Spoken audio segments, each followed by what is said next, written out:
ബിസ്മില്ലാഹിർ റഹ്മാനിർ റഹീം. അൽഹംദുലില്ലാഹ് വസ്സലാത്തു വസ്സലാമു അലാ റസൂലിഹിൽ അമീൻ വഅലാ ആലിഹി വസ്സഹ്ബിഹി അജ്മഈൻ. അമ്മാ ബഅദ്. ബഹുമാന്യരായ സഹോദരി സഹോദരങ്ങളെ, ബോധപൂർവം രാജ്യത്ത് വർഗീയ ധ്രുവീകരണം ഉണ്ടാക്കുന്നതിന് വേണ്ടി ചില ദുഷ്ടശക്തികൾ ശ്രമിച്ചുകൊണ്ടിരിക്കുന്ന സാഹചര്യത്തിൽ കേരളത്തിലെ സാംസ്കാരിക നായകനും കഥാകൃത്തും വിവിധ വേദികളിൽ നിറഞ്ഞു നിൽക്കുന്ന ഉന്നത വ്യക്തിത്വവുമായ ബഹുമാന്യനായ KP രാമനുണ്ണിക്ക് ഒരു കത്ത് വന്നതുമായി ബന്ധപ്പെട്ട വിവാദം ശക്തമായിരിക്കുകയാണല്ലോ. ആ കത്തിൻ്റെ ഉള്ളടക്കം 6 മാസത്തിനുള്ളിൽ ഇസ്ലാം സ്വീകരിക്കണമെന്നും അല്ലെങ്കിൽ കയ്യും കാലും കൊത്തിക്കളയും എന്നുമാണ്.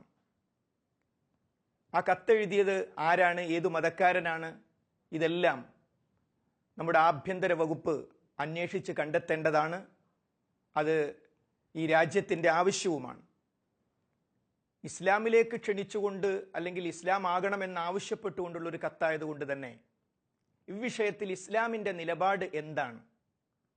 ലോകത്തിന് അനുഗ്രഹമായി വന്ന ലോകത്തിൻ്റെ മതമാണ് ഇസ്ലാം. ലോകത്തിൻ്റെ സൃഷ്ടാവിന് സർവവും സമർപ്പിക്കുക വഴി നേടിയെടുക്കുന്ന ശാന്തിയെ കുറിക്കുന്ന, സമാധാനത്തെ കുറിക്കുന്ന പദമാണ് ഇസ്ലാം. അതിൻ്റെ അടിസ്ഥാന പ്രമാണം വിശുദ്ധ ഖുർആനും അതിൻ്റെ വിശദീകരണമായ പ്രവാചക ചര്യയുമാണ്. വിശുദ്ധ ഖുർആൻ കൃത്യമായി പഠിപ്പിക്കുന്നു, ലാ ഇക്റാഹ ഫിദ്ദീൻ, മതത്തിൽ നിർബന്ധമില്ല. അഥവാ നിർബന്ധ മതപരിവർത്തനം ഇസ്ലാം അംഗീകരിക്കുന്നില്ല. കാരണം ഒരു വ്യക്തി അറിഞ്ഞ് പഠിച്ചു മനസ്സിലാക്കി ഉൾക്കൊണ്ട് സ്വയം സ്വീകരിക്കേണ്ടുന്ന ഒന്നാണ് ഇസ്ലാം.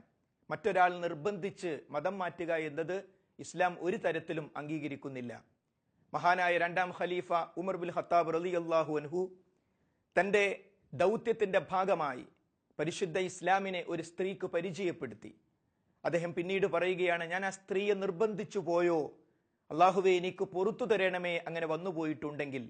എന്താണ് അങ്ങനെ ലോകത്തിൻ്റെ സൃഷ്ടാവിനോട് പ്രാർത്ഥിക്കാൻ മഹാനായ ഉമർ ബിൻ ഖത്താബ് റളിയല്ലാഹു അൻഹുവിനെ പ്രേരിപ്പിച്ചത്? ഇസ്ലാമിൽ ബലാത്കാരമില്ല, നിർബന്ധ മതപരിവർത്തനമില്ല, പാടില്ല എന്ന ഖുർആനിന്റെ സന്ദേശത്തെ ഞാൻ ലംഘിച്ചു പോയോ എന്ന ചിന്ത. ഇതാണ് ഇസ്ലാമിക നിലപാടെങ്കിൽ 6 മാസത്തിനുള്ളിൽ ഇസ്ലാം സ്വീകരിച്ചില്ലെങ്കിൽ ആക്രമിക്കും എന്ന് പറയുന്നതിനെ എങ്ങനെ അംഗീകരിക്കാൻ കഴിയും? ഇതൊരിക്കലും ഇസ്ലാമല്ല. ഇസ്ലാമിക സമൂഹം ഇത് അംഗീകരിക്കുകയും ഇല്ല. ആ കത്തിലെ മറ്റൊരു പരാമർശം, തൊടുപുഴ ന്യൂമാൻസ് കോളേജിൽ മഹാനായ മുഹമ്മദ് മുസ്തഫ നബി കരീം സല്ലല്ലാഹു അലൈഹി വസല്ലം, ലോകത്തിന്റെ പ്രവാചകനാണ് പ്രവാചകൻ മുഹമ്മദ് നബി കരീം സല്ലല്ലാഹു അലൈഹി വസല്ലം. ആ പ്രവാചകനെ നിന്ദിച്ചുകൊണ്ട് പരിഹസിച്ചുകൊണ്ട് ഒരു ചോദ്യ പേപ്പർ പ്രൊഫസർ ജോസഫ് തയ്യാറാക്കി. അദ്ദേഹത്തിന് ആ തയ്യാറാക്കി ഉടനെ തന്നെ, അത് വിവാദമായ ഉടനെ മാനേജ്മെന്റ് അദ്ദേഹത്തെ സസ്പെൻഡ് ചെയ്തു. അവിടുത്തെ ജനപ്രതിനിധികൾ, അവർ മുസ്ലിങ്ങളല്ല, ആ വിഷയത്തിൽ ശക്തമായ നിലപാടെടുത്തു. അങ്ങനെ സമൂഹത്തിൽ നിന്ന് ഒറ്റപ്പെട്ട് വീട്ടിൽ താമസിക്കേണ്ടി വന്ന സന്ദർഭത്തിലാണ് അദ്ദേഹത്തിൻ്റെ കൈവെട്ടുന്നത്. അതോടുകൂടി അദ്ദേഹം പത്രത്തിൻ്റെ ഫസ്റ്റ് പേജിലേക്ക് വന്നു. കേരളത്തിലെ അന്നത്തെ മന്ത്രിസഭയിൽ നിന്നുള്ള അംഗങ്ങൾ അദ്ദേഹത്തെ സന്ദർശിക്കുകയും സഹതാപ തരംഗം ഉണ്ടാവുകയും ചെയ്തു. അത് വെച്ചുകൊണ്ട് പരിശുദ്ധ ഇസ്ലാമിനെതിരെ ശക്തമായ വിമർശനമുണ്ടായി.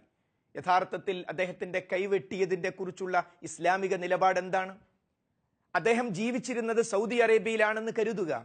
ആ സൗദി അറേബ്യയിൽ വെച്ച്, കുവൈത്തിൽ വെച്ച് അല്ലെങ്കിൽ ഖത്തറിൽ വെച്ച് പ്രവാചകനെ പരിഹസിക്കുന്ന ഒരു ചോദ്യ പേപ്പർ തയ്യാറാക്കിയതിന്റെ പേരിൽ ഖത്തറിലെ, സൗദിയിലെ പൗരന്മാർ അദ്ദേഹത്തിന്റെ കൈവെട്ടിയാൽ ഇസ്ലാമിക നിലപാട് ആ കൈവെട്ടിയവരെ പോലീസ് അറസ്റ്റ് ചെയ്തു കൊണ്ടുപോകും.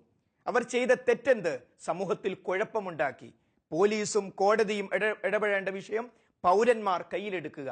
അതാണ് ഒരു ഇസ്ലാമിക ഭരണം നടക്കുന്ന രാജ്യങ്ങളിലെ സ്ഥിതിയെങ്കിൽ ഇന്ത്യയെപ്പോലെയുള്ള ഒരു മതേതര രാജ്യത്ത് പൗരന്മാർ നിയമം കയ്യിലെടുത്താൽ എങ്ങനെ അംഗീകരിക്കാൻ പറ്റും? അതുകൊണ്ടാണ് മുസ്ലിം സംഘടനകൾ ഒന്നിച്ച് അവർ ചെയ്ത നിലപാട് ശരിയല്ല, ആ ചെറുപ്പക്കാർ ചെയ്ത പ്രവർത്തനം ഇസ്ലാമികമായി ന്യായീകരിക്കാൻ സാധ്യമല്ല എന്ന് കൃത്യമായി പറഞ്ഞിട്ടുള്ളത്. അതുകൊണ്ട് ഇതിന്റെ പിന്നിലുള്ള അജണ്ട നാം തിരിച്ചറിയണം. നമ്മെ തമ്മിൽ തല്ലിച്ച് വർഗീയ ധ്രുവീകരണമുണ്ടാക്കി ഭിന്നിപ്പിച്ച് നശിപ്പിച്ച് ചില അജണ്ടകൾ നേടിയെടുക്കാൻ ബോധപൂർവം ചിലർ ശ്രമിക്കുന്നുണ്ട്. അവരെ നാം തിരിച്ചറിയണം. നമ്മുടെ ആഭ്യന്തര വകുപ്പ് ഈ കത്തെഴുതിയതിന് പിന്നിലുള്ള വ്യക്തിയെ പുറത്തു കൊണ്ടുവരണം. എന്നിട്ട് ശക്തമായ നിലപാട് ഗവൺമെന്റ് എടുക്കണം. നമ്മൾ ഒറ്റക്കെട്ടായി പ്രഖ്യാപിക്കണം. നമ്മെ ഭിന്നിപ്പിക്കാൻ അനുവദിക്കുകയില്ല. രാമഭക്തനായ ഗാന്ധിജിയും ലോകത്തിന്റെ സർട്ടാവിനെ മാത്രം ആരാധിക്കുന്ന ഖുർആൻ പരിഭാഷ എഴുതിയിട്ടുള്ള മഹാനായ മൗലാന അബുൽ കലാം ആസാദും രണ്ട് വിശ്വാസങ്ങൾ സ്വീകരിച്ചുകൊണ്ട് ഇന്ത്യക്ക് വേണ്ടി ഒന്നിച്ചു നിന്നു, ഒന്നിച്ച് സ്വാതന്ത്ര്യം നേടിയെടുത്തു. ആ സ്വാതന്ത്ര്യത്തെയും ലോകത്ത് തന്നെ നമുക്ക് അഭിമാനമായ നമ്മുടെ ഭരണഘടനയും നിലനിർത്തുന്നതിന് വേണ്ടി നമ്മൾ ഒന്നിച്ചു മുന്നേറണം. ലോകത്തിന്റെ സർട്ടാവ് നമ്മെ അനുഗ്രഹിക്കുമാറാകട്ടെ. വആഖിറു ദഅ്വാനാ അനിൽ ഹംദുലില്ലാഹി റബ്ബിൽ ആലമീൻ. അസ്സലാമു അലൈക്കും വറഹ്മത്തുള്ളാഹി വബറകാതുഹു. അല്ലാഹു യദ്ഉ ഇലാ ദാരിസ് സലാം വയഹ്ദി മൻ യശാഉ ഇലാ സിറാത്തിൻ മുസ്തഖീം. Peace Radio. Tune to reality.